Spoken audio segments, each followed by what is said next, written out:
मेरे प्यारे भारतवासियों, मैं कमांडर सुधीर कुमार अपने YouTube चैनल पल्स वीटो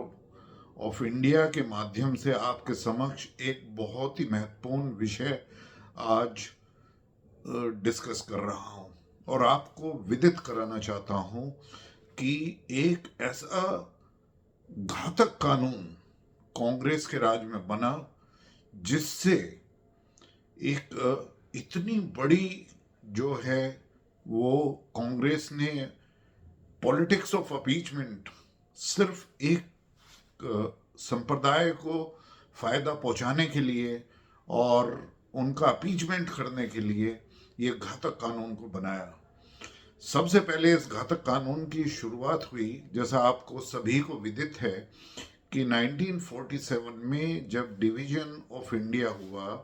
तो एक तरीके से रिलीजन बेस्ड हुआ और उसमें हुआ कि जितने मुसलमान भाई हैं वो पाकिस्तान में चले जाएंगे और हिंदू यहाँ पर रहेंगे। इस तरीके से जो हिंदू पाकिस्तान से आए उन जो अपने पीछे वो अपने घर और प्रॉपर्टी वहाँ पर छोड़ कर आए, इसी तरीके से जो मुस्लिम भारतवर्ष से गए वो अपनी प्रॉपर्टी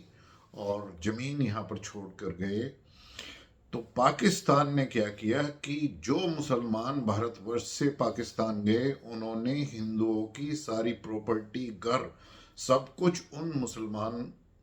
भाइयों को दे दिया जो पाकिस्तान में गए थे पार्टीशन के टाइम पे। लेकिन भारतवर्ष में क्या हुआ कि जो हिंदू आए वो हिंदू आकर यहाँ पर दर दर की ठोकरें खाते रहे, जगह जगह अपना जो है ना उन्होंने निवास स्थान बनाया और एक संघर्ष करते हुए अपने जीवन को आगे उन्होंने बढ़ाया। और किस तरीके से उनको, लेकिन जो जमीन थी जो मुसलमान यहाँ पर छोड़कर गए थे वो हिंदुओं को नहीं दी गई। बजाय इसके जवाहरलाल नेहरू जी ने एक बहुत ही अत्यंत एक तरीके से एक कानून बनाया जिसको बोलते हैं वक्फ बोर्ड एक्ट। तो ये वक्फ बोर्ड एक्ट 1954 में बनाया गया और उसमें जितनी जमीन थी जो भारतवर्ष में जो मुसलमान पाकिस्तान गए थे उनकी जो जमीन भारतवर्ष में थी वो सारी की सारी जमीन जो है एक तरीके से वक्फ बोर्ड को दी गई। और फिर ये देखा गया कि ये वक्फ बोर्ड किस तरीके से प्रोग्रेस कर रहा है। फिर 1964 में एक वक्फ बोर्ड काउंसिल बनाई गई। इस जो वक्फ बोर्ड एक्ट बनाया गया था 1954 का, एक पर्टिकुलर संप्रदाय को फायदा पहुंचाने के लिए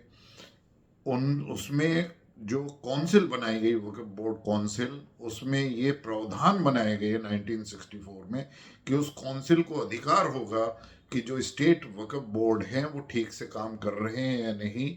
वो सारी इन प्रॉपर्टियों को सर्च कर रहे हैं या नहीं, जो यहाँ पर मुसलमान जो भारतवर्ष पार्टीशन के टाइम पर छोड़कर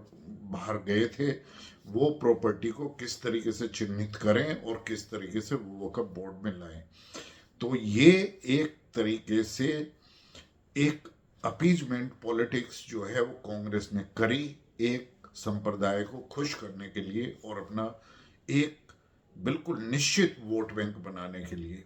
अभी ये ही कमी नहीं रह गई थी, इस वक्फ बोर्ड को और ज्यादा पावर देते हुए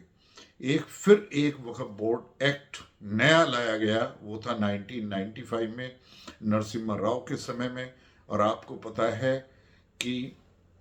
कांग्रेस की जो गवर्नमेंट है वो हमेशा एक फैमिली, एक डायनेस्ट फैमिलीज के द्वारा जो चली है। तो उस 1995 में जो वक्फ बोर्ड एक्ट नया बनाया गया उसमें असीमित पावर जो है ना इनको वक्फ बोर्ड को दे दी गई। और आपको आज मैं बताना चाहूंगा इन सभी जो असीमित जो शक्तियां और पावर और इस वक्फ बोर्ड के एक्ट के अकॉर्डिंग उस बोर्ड को दी गई, जिसके सातों के सात मेंबर एक सारे मुस्लिम हैं। उसमें एक एमपी है जो मुस्लिम ही होगा, एक एमएलए है लोकल वो मुस्लिम ही होगा, और उसमें एक लॉयर है वो भी मुस्लिम होगा, एक को जो है वो चकबंदी और इन सब चीज़ों का ज़मीन की जो नॉलेज है, इस तरीके से 7 मेंबर हैं और 7 के 7 वो मुस्लिम ही होंगे, ये इसका। और ये हर एक स्टेट में इसको वक्फ बोर्ड को स्टेट वक्फ बोर्ड बनाए गए, और जो संचालित होते थे, जो सेंट्रल वक्फ बोर्ड था, जो एक वक्फ बोर्ड काउंसिल 1964 में, उसके तहत जो है सारा गवर्न होते थे। और इन लोगों ने जो जमीन चिन्हित की और जो जमीन जो है वो लोगों की लेना शुरू किया, और भारतवर्ष में जो जमीन इकट्ठी और प्रॉपर्टी इकट्ठी करनी शुरू हुई, तो आपको यह जानकर आश्चर्य होगा कि ये जमीन करीब 8.5 लाख एकड़ जमीन जो है वो वक्फ बोर्ड के पास आज है। और ये तीसरे नंबर पे आती है। इससे पहले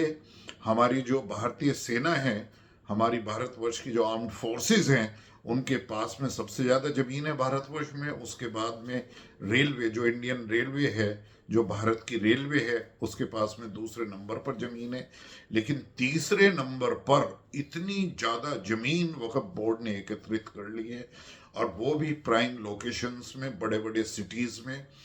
और इसको और सुदृढ़ बनाने के लिए वक्फ बोर्ड एक्ट को, अब आप देखिए 2013 में हमारी श्रीमती सोनिया गांधी जी के डायरेक्शन में इस वक्फ बोर्ड को बहुत ही ज़्यादा ताकतवर बना दिया 1995 में। लेकिन यहीं पर कसर नहीं छोड़ी, वक्फ बोर्ड और ज़्यादा जो ज़मीन एक्वायर कर सके, जो प्राइम प्रॉपर्टीज़ है। इवन दिल्ली में कहते हैं कि उन्होंने जो है, जहाँ पे इंडिया गेट है, या जहाँ पर नया परिसर जो है वो बन रहा है, हमारा जो एक प्रोजेक्ट चल रहा है वहाँ पर, संसद और उसके पास का जो एरिया है उस पर भी उन्होंने क्लेम किया है। और काफ़ी ऐसी नई प्रॉपर्टी जो है वो दिल्ली में एक्वायर करी है, और वो इसलिए करी गई हैं क्योंकि मनमोहन सिंह की गवर्नमेंट, कांग्रेस की, जब मनमोहन सिंह जो है वो एक तरीके से जो म्यूट प्राइम मिनिस्टर बोले जाते हैं, जिनको गवर्न कर रही थी श्रीमती सोनिया गांधी जी, उन्होंने 2013 में इस वक्फ बोर्ड को असीमित पावर दी। और वो पावर इतनी है कि यदि वक्फ बोर्ड, स्टेट वक्फ बोर्ड किसी भी प्रॉपर्टी को चिन्हित करके ये बता दे कि ये वक्फ बोर्ड की प्रॉपर्टी है, तो उसको आप किसी भी कोर्ट में जाकर चैलेंज नहीं कर सकते। ये कितना बड़ा, कितना ताकतवर ये प्रावधान जो है ना, इस ड्रैकोनियन लॉ में, और इस तरीके के कुठारघात जो है वो हमारे मेजॉरिटी और हिंदू भाइयों के ऊपर करने के लिए, और किस तरीके से ये अपीजमेंट की पॉलिटिक्स, और किस तरीके से इतने बड़े huge track of land, 8.5 lakh एकड़ जमीन को जो है ना वो वक्फ बोर्ड को देने के लिए कांग्रेस ने जो देश के साथ में साजिश करी, वो खुलकर सामने आई 2013 में, जब वक्फ बोर्ड में उनको असीमित पावर दी गई कि उनको, जहां यदि वक्फ बोर्ड कोई जमीन एक्वायर कर लेता है तो आप उसको कोर्ट में जाकर, किसी भी कोर्ट में जाकर चैलेंज नहीं कर सकते। आप सिर्फ वक्फ बोर्ड में जाएंगे और वक्फ बोर्ड आपकी अपील को सुनेगा। और यदि वक्फ बोर्ड ये मान ले कि आप जो है इसको प्रूव करने में सक्षम नहीं है कि ये ज़मीन आपकी थी या गवर्नमेंट की थी, तो कोई भी उस जमीन को नहीं ले सकता। यदि कल को वक्फ बोर्ड ने सुप्रीम कोर्ट या किसी भी स्टेट के हाई कोर्ट में ये कह दिया कि ये जमीन हमारी है, तो हाई कोर्ट और सुप्रीम कोर्ट को भी उस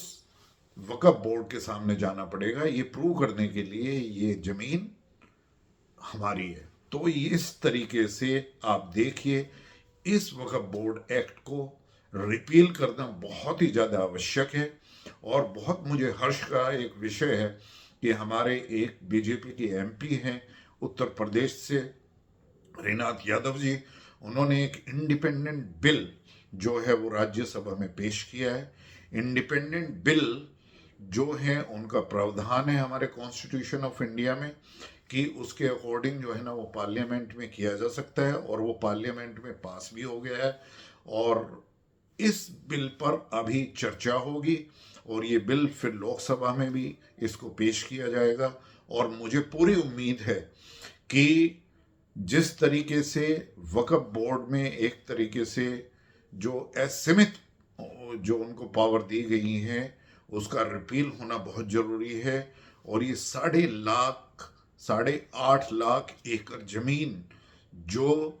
इस एक्ट के अकॉर्डिंग वक्फ बोर्ड के पास में है, ये संपत्ति भारतवर्ष की, भारत की जो सरकार है उसकी होनी चाहिए। और उस जमीन को वापस लेने का यही है कि वक्फ बोर्ड एक्ट जो है उसका रिपील होना अनिवार्य है। तो मुझे पूरी उम्मीद है कि ये संसद में कानून पास हो जाएगा और वक्फ बोर्ड एक्ट जो है, चाहे वो 1954 या फिर रिवीजन जो 1995 या उसमें जो रिवीजन अमेंडमेंट किए गए हैं 2013 में, वो सभी निरस्त हो जाएंगे, रिपील हो जाएंगे। धन्यवाद।